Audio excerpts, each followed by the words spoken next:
You're watching CNBC TV 18, and let's go straight across to Ritu Singh and Priya Sheth, who are joining us from the venue of EY Entrepreneur of the Year Awards. Ritu, Priya, what's the mood like out there?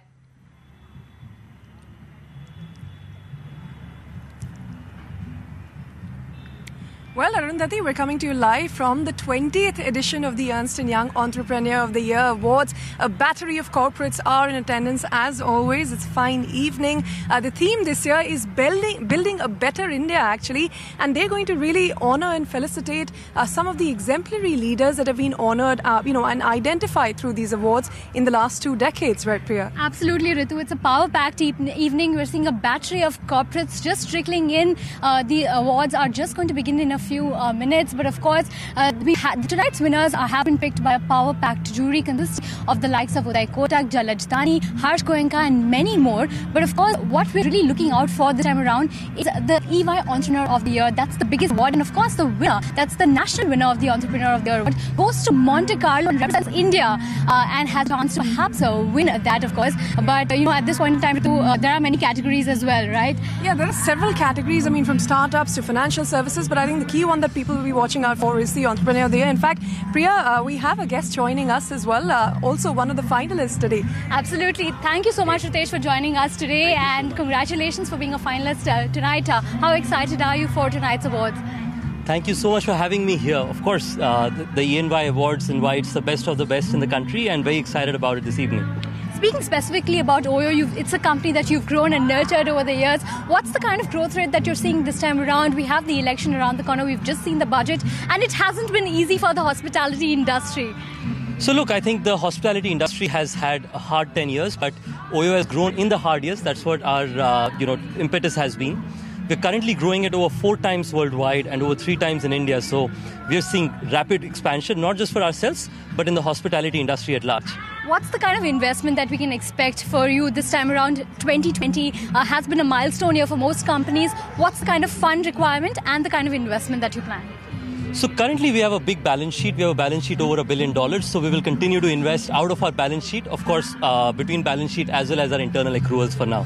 How do you look at rebuilding capacity? I know you have been expanding overseas as well. So, what's the kind of ramp up in capacity that you expect? So our view is India is a capacity constrained market. So investing in capacity is probably the best investment you can make. So we will double down our capacity investments and increase our capacity by at least 3 times in India alone. All right, Ritesh, thank you so much for joining us today, and good luck and enjoy the rest of the evening. With that, it's back to you at the studio. Absolutely, Priya. So Priya there with Ritesh Agarwal of OYO Hotel. So Ritu and Priya will keep bringing us all the action from the EY Entrepreneur Awards this evening. So we'll keep going back to them. But with that, let's go on to see all the action from Dalal Street right now. It was another weekday for the bulls with the last hour of trade witnessing a steep fall. The benchmarks as well as the banks ended in the red. So let's bring those charts up for you. The Nifty closed lower by over 0.5%. The Sensex ended with losses of around 0.7%. The Nifty Bank was the biggest index loser, ending lower by 0.4%. The mid-caps, however, outperformed, recovering from yesterday's losses to close the session with minor gains. And in stock action, Axis Bank remained under pressure in today's trade. This despite the non-retail portion offer for sale being fully subscribed today. Remember, the government is selling up to 3% stake in Axis Bank, held through specified undertaking of UTI, and seeks to raise around 5,300 crore rupees via this exercise. Now, the retail portion of the OFS will be open for subscription from tomorrow. Now, the chairman of the Reliance ADAG Group, Anil Ambani, appeared before the Supreme Court in a contempt case. This case pertains to the failure to pay outstanding dues of about 550 crore rupees to Ericsson, the erstwhile partner of Reliance Communications. Now, the court adjourned the hearing to tomorrow and asked Anil Ambani to be present once again. Ashmit Kumar filed a report. Take a look. Right, so a tough day in court as far as Anil Ambani is concerned, facing contempt proceedings at the hands of an aggrieved creditor, Ericsson. He was summoned to court. He did oblige. He did come to court this morning at 10 a.m., sat through the next 3 hours for the entire duration of the proceedings before the Apex Court. The bone of contention, of course, being that payment settlement amount of 550 crore rupees. In fact, that's the main issue here. That amount has not, in fact, been transferred from RCom to Ericsson. The cause of concern for RCom clearly is that spectrum sale did not happen with RGO, and that's their defense here. Ericsson, Ericsson on its part arguing that they're yet to receive even a single rupee, despite RCom agreeing to pay that amount of 550 crore rupees before the apex court. That followed up with the Ericsson Council making some serious charges of perjury, of misleading the court against Anil Ambani. In fact, their counsels went on to argue that as far as this payment of 550 crore rupees is concerned, it was never contingent on the sale of spectrum. That sale of other assets have already happened, that RCom as well as the lenders have recovered as much as 5,000 crore rupees, but that they've led the court to believe that the amount recovered is measly 100 crore rupees, and this, the Ericsson councils argued, is a case of perjury, is a case of misleading the court. They further went on to even argue that the lenders are acting in cohorts with the RCom, and that they've even moved forward to file a contempt application against the SBI chairman himself. RCom, of course, sought to defend itself by saying that the sale, the spectrum sale with Jio has not happened, and that they've pushed the company into insolvency under the IBC. But as of right now, the court has not passed any orders. The hearing has been adjourned for tomorrow. So Anil Ambani again will be required, the Supreme Court has clarified, will be required to appear once again before the apex court. So some tough questions might await him tomorrow as the hearing resumes in the Ericsson contempt case. Back to you. So that's the latest with regard to Ericsson versus Reliance Communications. But Ashmit was also tracking another important development at the Supreme Court. And this involves former CBI Interim Chief Nageshwar Rao, who has been convicted of contempt by the apex court in the Muzaffarpur shelter home case. He filed this report with all the details. So the additional director of CBI, Nageshwar Rao, bore the brunt of the wrath of the apex court and faced some unusual punishment.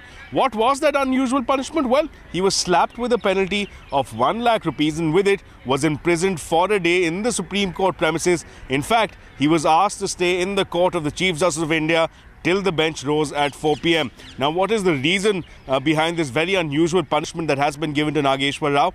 Well, when he was appointed as the chief, as the acting head of the CBI, as an acting director of the CBI, one of the decisions that Nageshwar Rao had taken, amongst others, is to transfer the joint director, A.K. Sharma. Now, A.K. Sharma at the time had been investigating the Muzaffarpur shelter home case and had been protected by an apex court order.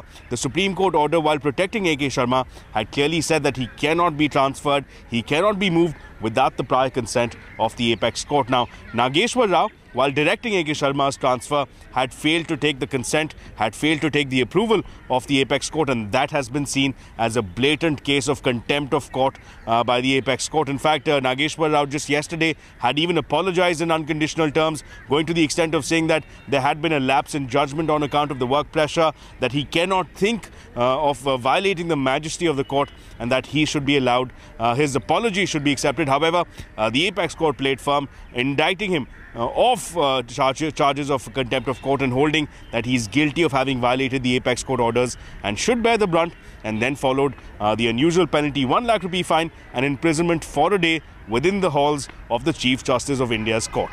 Back to you. So that's all the action from the Supreme Court. But moving on, 1 year ago on this very day, the RBI ushered in a new framework to resolve stressed assets. Now, the February 12th circular, as it is popularly known now, brought about sweeping changes on debt resolution. 1 year on, where do we stand? Have things actually improved? Ritu Singh filed this report. A year after the Reserve Bank of India overhauled the entire mechanism for resolution of stressed assets, the debate over the Feb 12th circular rages on. Now, before we get into that debate, here's what the circular really means. Simply put, within a day of a borrower missing a repayment, banks are given a 180-day timeline to resolve these defaulting accounts of over 2,000 crore rupees. And if banks fail to implement a resolution plan within the deadline, they are required to take the company to the NCLT for insolvency proceedings within 15 days of the end of that 6-month period. Now, remember, since the June of 2017, RBI has forced banks to identify the top 40 defaulters and send them to bankruptcy courts. And these 40 defaulters owe 5.2 lakh crore rupees to the banks and have a combined debt of over 10 lakh crore rupees. Now, with this circular in place, even more companies are likely to be pushed into the IBC. Now, why I said the debate still rages on is this. Since it was announced on the 12th of February 2018, it has almost constantly repeatedly faced opposition and criticism from the industry. In August of last year, several power, sugar and shipping companies moved various high courts against the circular, but the Allahabad High Court did not stay the Feb 12 circular, and instead the matter landed up in Supreme Court. Now, the RBI, through all of this, has stood its ground, even though the government used Section 7 of the RBI Act to hold consultations with the RBI, which was unprecedented, as no government before has ever used Section 7 of this Act. In September last year, power producers, sugar as well as shipping companies did get temporary relief from the Supreme Court, but the RBI in the meanwhile saw a change in the helm, and the new governor also has now thrown his weight behind the circular, ruling out any change of stance with the change in the RBI governor. The Apex Court will also now hear the case on the 19th of February, which is when it is slated next. Now, the cornerstone on which the circular really hinges is the Insolvency and Bankruptcy Court. So what about the success of the IBC? Now, data shows of the 1484 companies that were admitted, 79 were successfully resolved, over 300 have gone into liquidation, and 898 companies are actually still pending resolution. Take, for instance, the first list of the 12 defaulters, where only 4 large cases have been resolved so far, including the 2 Bhushan Power cases and Bhushan Steel. 2 are headed into liquidation, including one from Lanco Infratech, which has a debt of over 40,000 crore rupees. And the remaining half, that is 6 cases, are still pending resolutions in courts or otherwise. Now, in the 1 year since the introduction, we have almost come a full circle with the Feb 12 circular. The circular, which intended to take the defaulters to court for non-payment, has itself landed in court, and now its fate hangs in the balance. And speaking of one of the large bad loan cases, the promoter of Essar Steel have been allowed to present their case before the tribunal. The Company Law Appellate Tribunal has asked the NCLT to hear the arguments of the promoters and the suspended board members of Essar Steel. Now, the NCLT has been ordered to delay hearings till the 19th of this month, and the Appellate Tribunal will hear their case by the 28th of this month. This move comes just a day after the Supreme Court rejected a petition by the operational creditors to Essar Steel, making ArcelorMittal the front runner to acquire the company.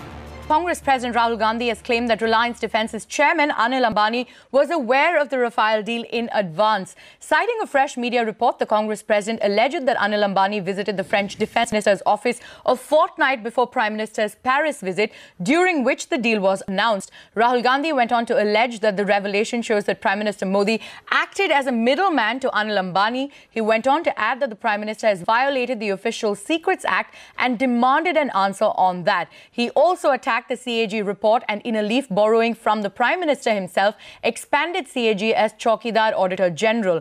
Reliance Defence has rejected these allegations and has said that Anil Ambani's visit had nothing to do with Rafale.